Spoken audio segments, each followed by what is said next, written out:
Piala Presiden Esports 2022 akan berlangsung sebentar lagi. Tapi, ada banyak perubahan yang terjadi, salah satunya untuk Mobile Legends. Bagaimana detailnya? Mari kita bahas.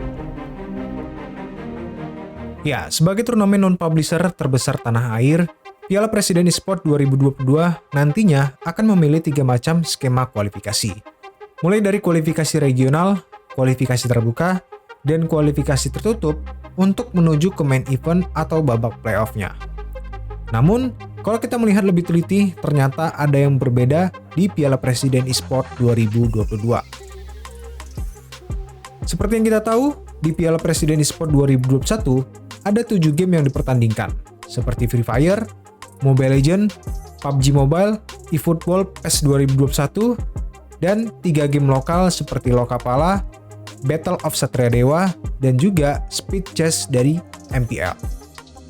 Di Piala Presiden Esports 2022, pihak penyelenggara hanya mempertandingkan 5 cabang game.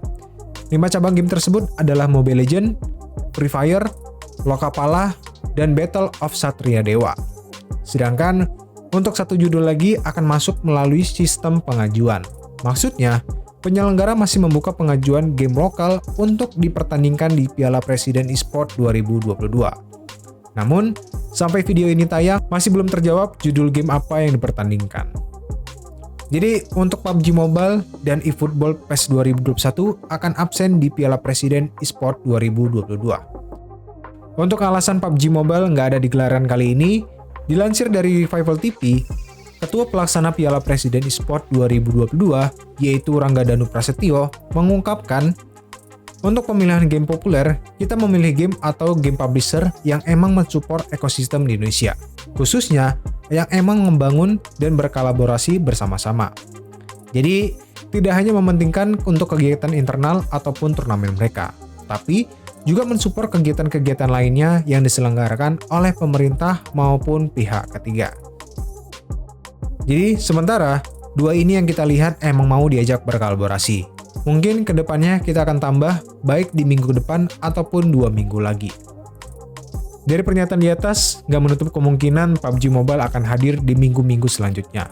Karena kita tahu PUBG Mobile juga banyak disupport lah di komunitas Indonesia. Ya paling masih proses aja sih menurut gua. Turnamen Piala Presiden Esports 2022 yang dibuka untuk umum, ini akan memberikan total hadiah sebesar 2 miliar. Untuk Mobile Legends sendiri, nantinya akan ada 12 tim di babak group stage yang terdiri dari 4 area kualifikasi.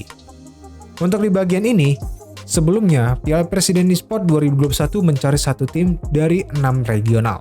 Dan kali ini, hanya ada 4 tim dari 2 wilayah saja. Masing-masing 2 tim tersebut dari wilayah barat Indonesia dan 2 tim dari wilayah timur Indonesia.